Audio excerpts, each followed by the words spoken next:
Hola, somos el grupo 8, Terapia Experiencial de Lix Grimberg. Sus integrantes son Sofía Cedeño, Milena Asanza, Andrea Secaira, Daniela García e Indira Carvajal. Autor, Lix Grimberg. Bueno, hablaremos un poco sobre los antecedentes. Para comenzar, la terapia focalizada en las emociones fue originalmente llamada terapia de proceso experiencial de Greenberg, que se caracteriza por trabajar específicamente el procesamiento emocional de las situaciones, observándose la emoción como una reacción adaptativa que le permite a la persona la supervivencia y la reacción al medio, así como hacernos ver también nuestras necesidades más básicas. Es decir, su objetivo es ayudar a las personas en las relaciones a expresarse más plenamente. La terapia focalizada en las emociones ha sido aplicado tanto a la terapia individual como a la terapia de pareja, y originalmente estaba destinado a ayudar a las parejas a abordar experiencias emocionales dolorosas dentro de sus relaciones.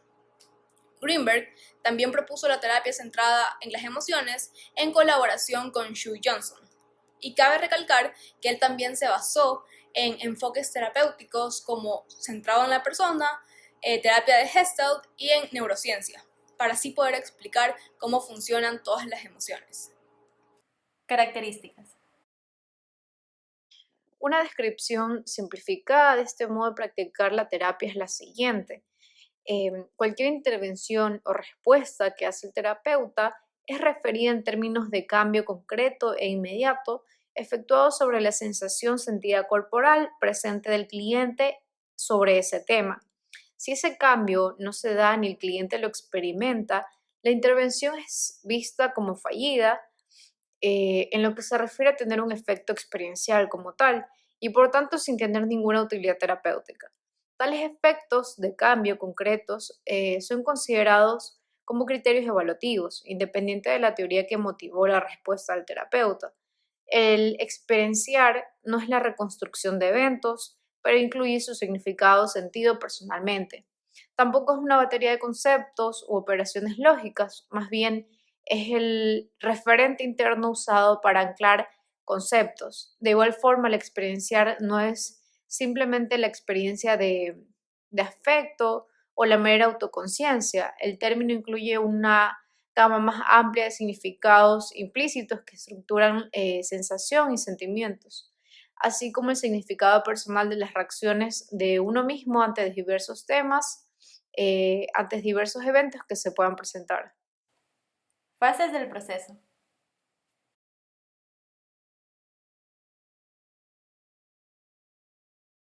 Vinculación emocional y toma de conciencia, evocación y exploración, transformación y generación de alternativas.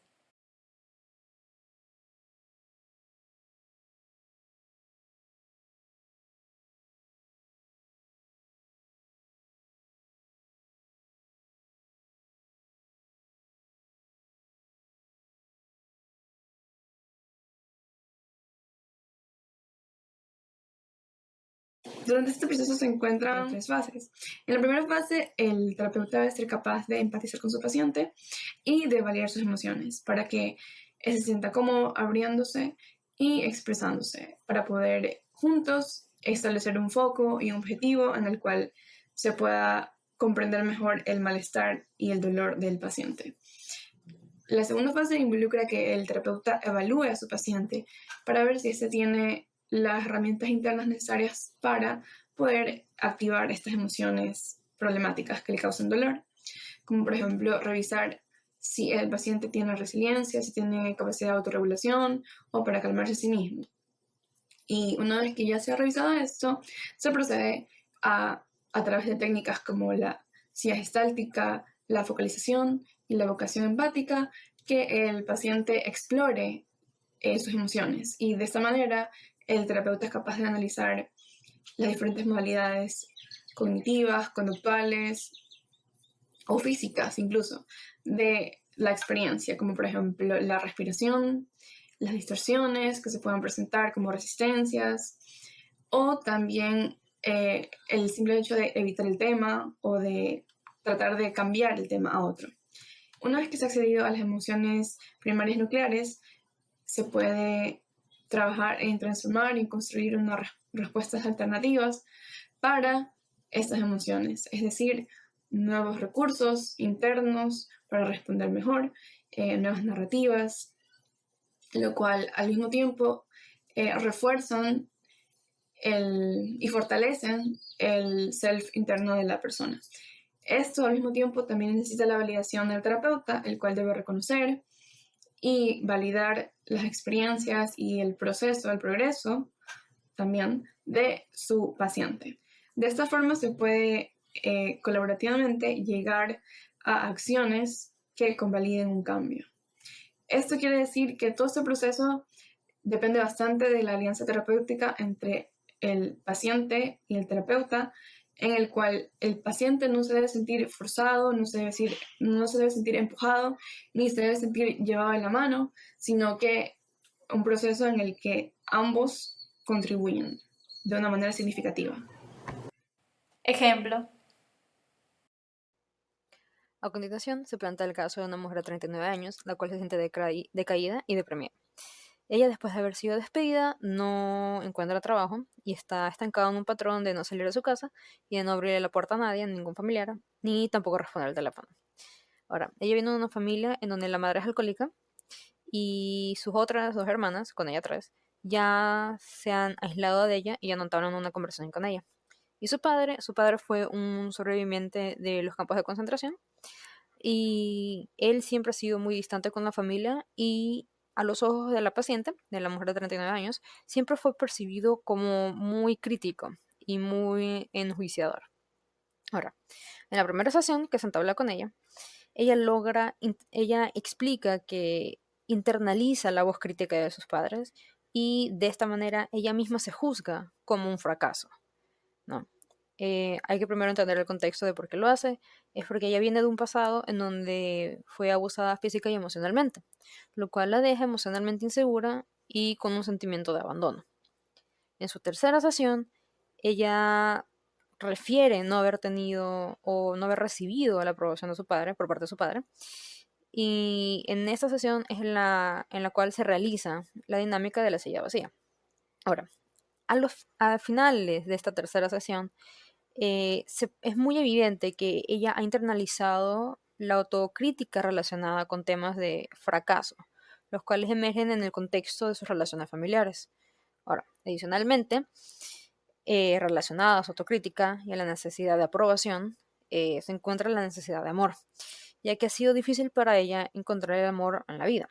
Ha aprendido a interrumpir o evitar el reconocimiento de esta necesidad, ya que la ha hecho sentir muy vulnerable y muy sola.